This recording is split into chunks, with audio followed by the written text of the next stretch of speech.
Hey Jews, I've noticed that I've been getting a lot more comments on my videos about just a shared Jewish experience. Okay, so I want to talk about the Jewish experience, okay, from at least from my perspective, how I went from almost completely disavowing or whatever, or forsaking, or not, I actually, when I was growing up, I was embarrassed to be a Jew.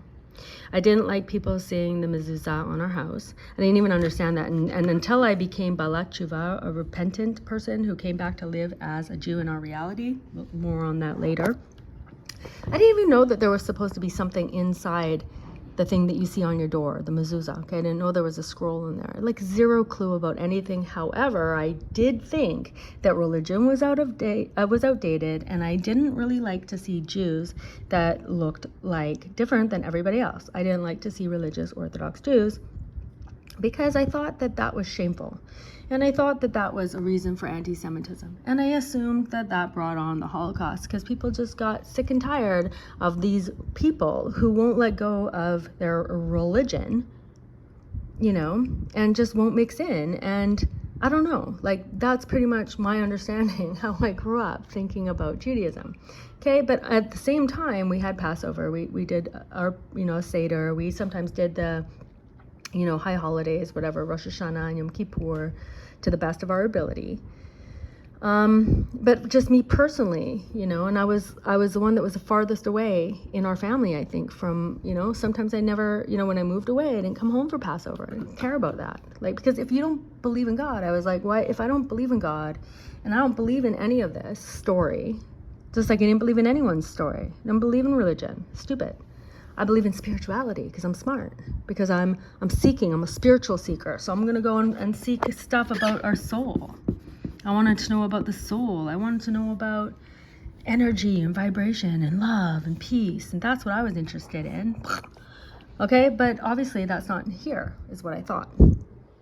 So, and I think that also a lot of people are saying now too that, you can't let the outside define us. Like if somebody thinks that, like saying how Jew it, or if you Jew something, then that's anti-Semitic, and that means that you're going to cheat them because we're all kamsanim, we're all frugal money penny pinchers, like on South Park. The Jew is like finds a penny and and so, that actually traumatized me growing up. That made me hate Judaism, even though I didn't even know what Judaism was, because I didn't want people to think that I was cheap just because I'm a Jew.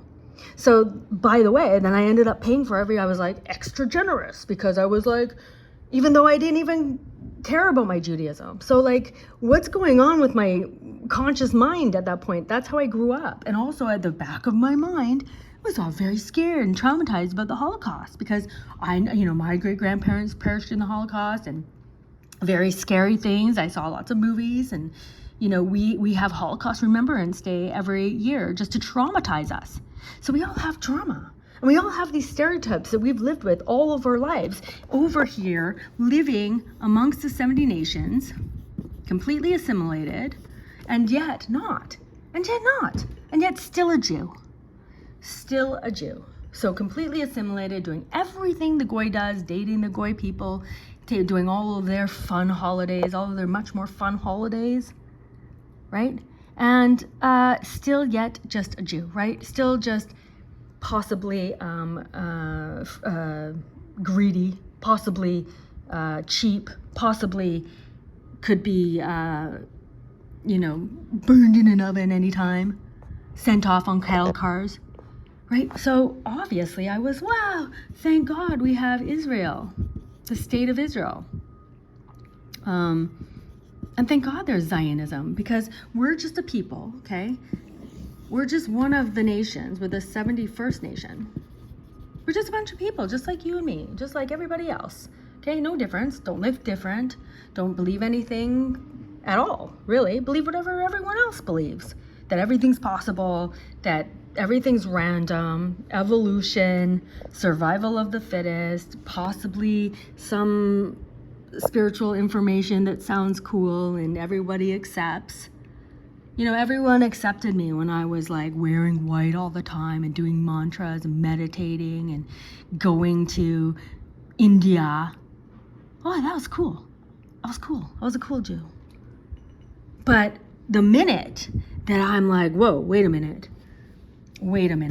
Judaism means something more than what I thought, more than what what everyone else that I was around was reaffirming for me, that Judaism is just an option, one of the many possibilities just that people have thought up to control themselves because we're all a bunch of animals, right? Survival of the fittest, random.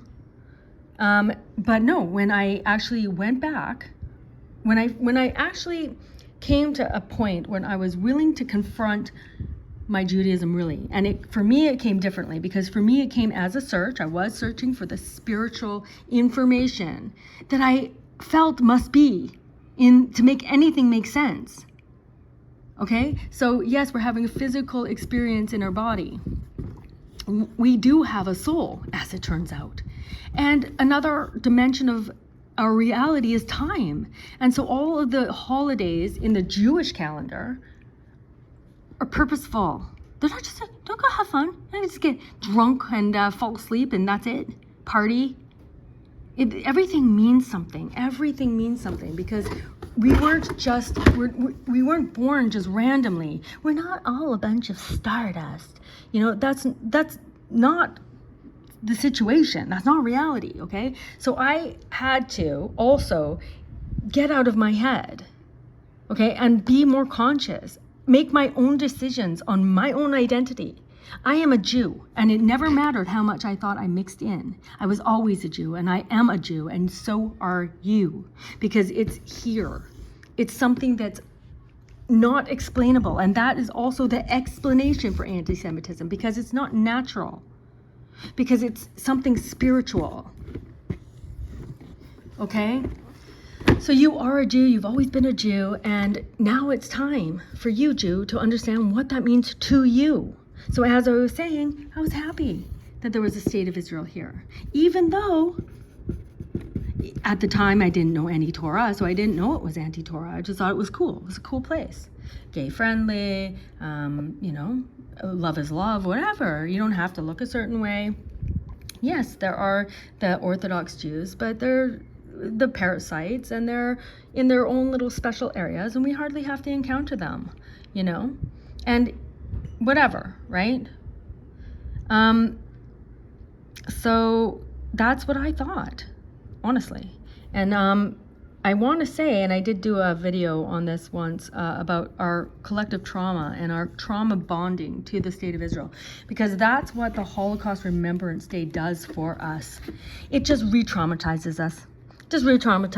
And it actually energizes the people who are anti-Semites anyway. You think that we saw after October 7th, all right? We saw some of these people say it was exhilarating. So what do you think they think when they go to a Holocaust museum or watch a Holocaust movie?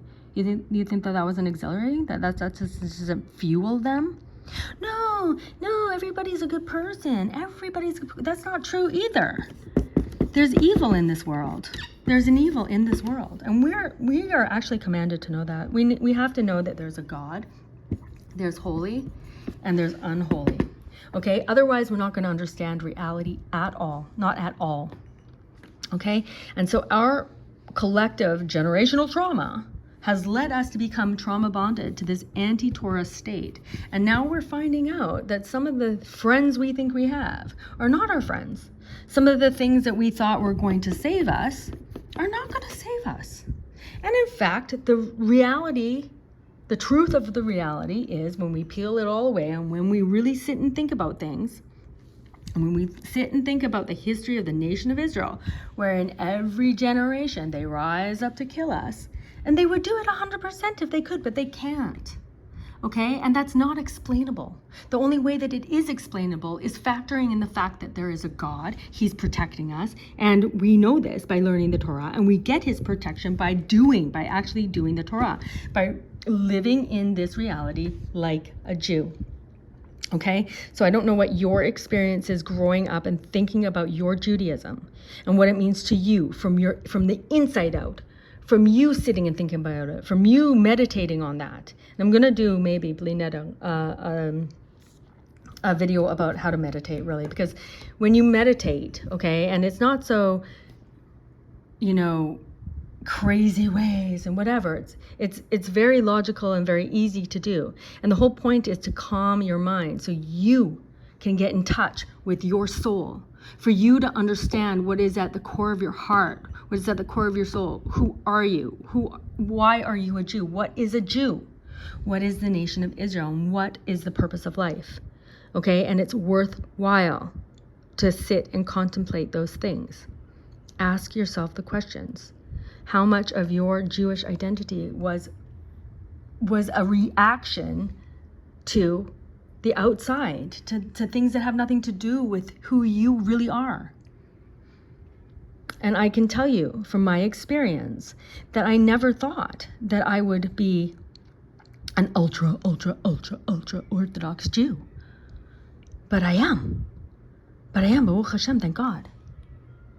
Thank God he made me a Jew. Thank God I am a Jew. Thank God I realize that I'm a Jew. Thank God that I have the consciousness because of learning the Torah, because of being able to calm my mind so I can be present to make these decisions as a Jew. Decisions in my life, decisions about what life is, to put the emphasis on the right things so that my life is peaceful and I see things going towards definitely, I know what's going on. Let's just put it that way, because the whole story is in the Torah. And I know what time it is. Okay? So, and I remember that was another thing. When I started doing tshuva and living like a Jew, I remember being aware of the fact that the year is 5,784. And I was thinking to myself, so funny that I think I'm in 2024. I had no idea about this calendar or anything. And I'm out of sync with Judaism. You're out of sync. You got to get on the right time. You're out of sync with Judaism if you're not living like a Jew. The time is so important for your soul. It's so important to get up and pray. It's so important to pray 3 times a day. It's so important to celebrate the holidays. It's so important to observe Shabbat. And it may not be pleasant at the beginning because it's cognitive dissonance, but I promise you that there is reward in that in this world. You will be plugging in your soul into the power source of the day, which is Shabbat, which is all spiritual. There's so much, honestly, like I said, I went from being embarrassed basically by being a Jew. I didn't like it. I didn't like seeing Orthodox Jews. And to being a very proud Jew. I'm very proud, Baruch Hashem, thank God, and that's the only thing I'm proud of. Proud of understanding the fact that I understood that being a Jew is a beautiful gift from God.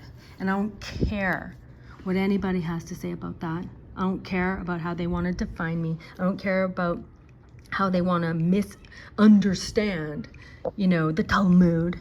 I don't care because I know the truth. This is essential. Essential. Please, I'm going to link this in my description. Please start reading. All the books I suggest there, just start. You have time to read one book.